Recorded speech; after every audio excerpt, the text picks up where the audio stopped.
다니엘 11장에 담긴 고대 예언을 통해서 수세기에 걸친 전쟁의 역사를 한번 들여다보는 시간을 갖겠습니다.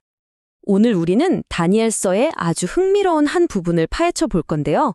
일부 역사가들은 이 예언이 고대 세계의 가장 잔혹했던 분쟁 중 하나를 정말 놀라울 정도로 정확하게 예측했다고 주장합니다.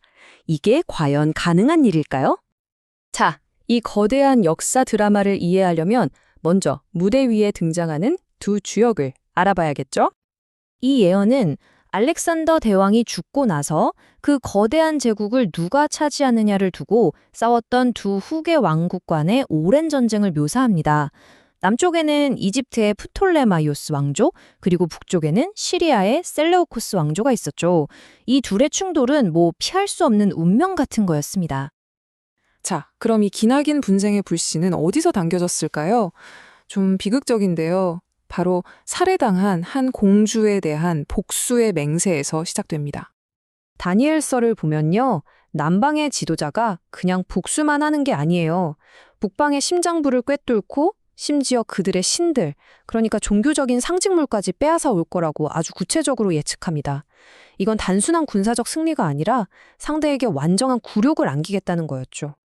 그리고 정말 놀랍게도 역사가 이 예언을 그대로 따라갑니다. 프톨레마이오스 3세가 실제로 누이의 복수를 위해 시리아를 침공했고 북방의 반격은 그냥 힘없이 무너져 버렸어요. 예언의 첫 번째 퍼즐 조각이 딱 맞춰진 셈이죠. 하지만 이 한 번의 복수전으로 이 기나긴 갈등이 끝났을까요? 아니죠. 예언에 따르면 이 전쟁은 다음 세대로 이어지면서 훨씬 더 격렬해집니다. 여기서 예언은 이제 전쟁의 스케일 자체가 달라질 거라고 말해요.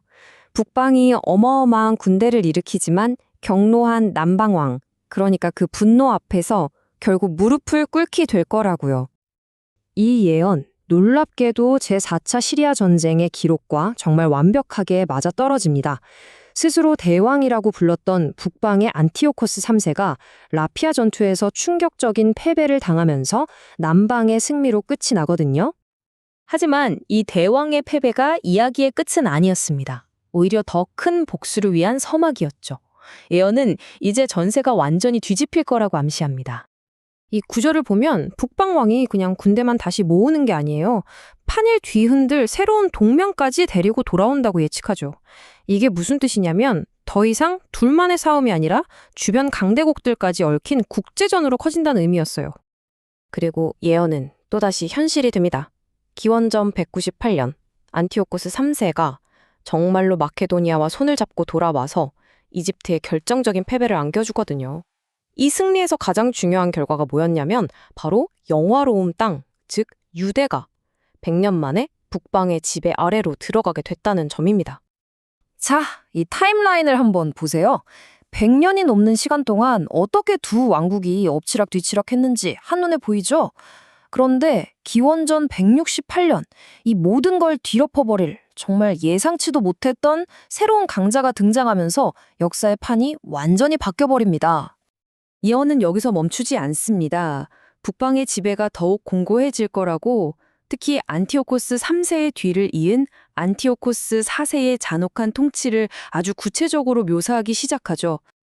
그리고 역사 기록은 이 예언이 얼마나 소름 끼치게 정확했는지를 보여줍니다.